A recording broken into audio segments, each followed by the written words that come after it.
పశ్చిమ బెంగాల్లో ఘోర ప్రమాదం జరిగింది. న్యూ జల్పాయ్గురి నుంచి కోల్కతా వెళ్తున్న కంచన్బాగ్ ఎక్స్ప్రెస్ ను వెనుక నుంచి గూడ్స్ రైలు ఢీకొట్టింది.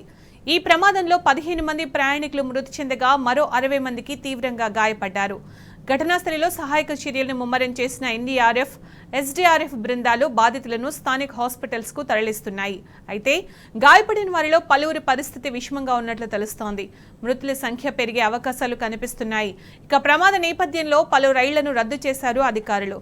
మరికొన్నింటిని దారి మళ్లించారు.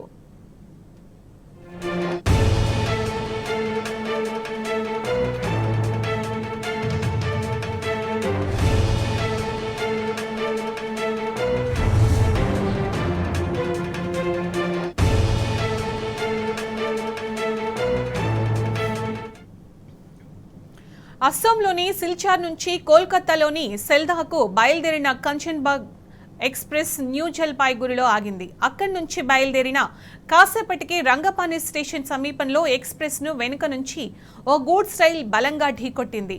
దీంతో గూడ్స్ రైల్ బోగీలు చెల్లాచెదురుగా పడిపోగా ఎక్స్ప్రెస్ రైల్ 2 బోగీలు పట్టాలు తప్పాయి. ఓ బోగి ఏకంగా గాల్లోకి లేచింది. ప్రమాదం అనంతరం ఆ ప్రాంతమంతా బీతావహ వాతావరణం నెలకొంది.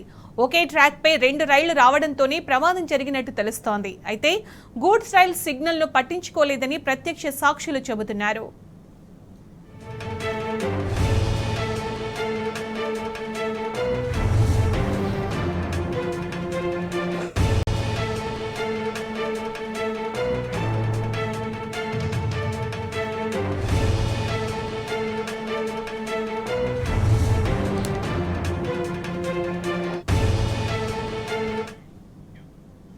మరోవైపు ఘటన గురించి తెలియగానే హుటాహుటిన ఘటనా స్థలికి చేరుకున్నారు ముఖ్యమంత్రి మమతా బెనర్జీ.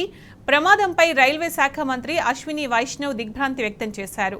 ప్రమాద స్థలిని పరిశీలించిన ఆయన మృతుల కుటుంబాలకు 10 లక్షలు, బాధితులకు 2.5 లక్షల ఎక్స్గ్రేషియా ప్రకటించారు. ఇటు రైలు ప్రమాదంపై దిగ్భ్రాంతి వ్యక్తం చేశారు రాష్ట్రపతి ముర్ము, ప్రధాని మోదీ. మృతుల కుటుంబాలకు సంతాపం ప్రకటించారు.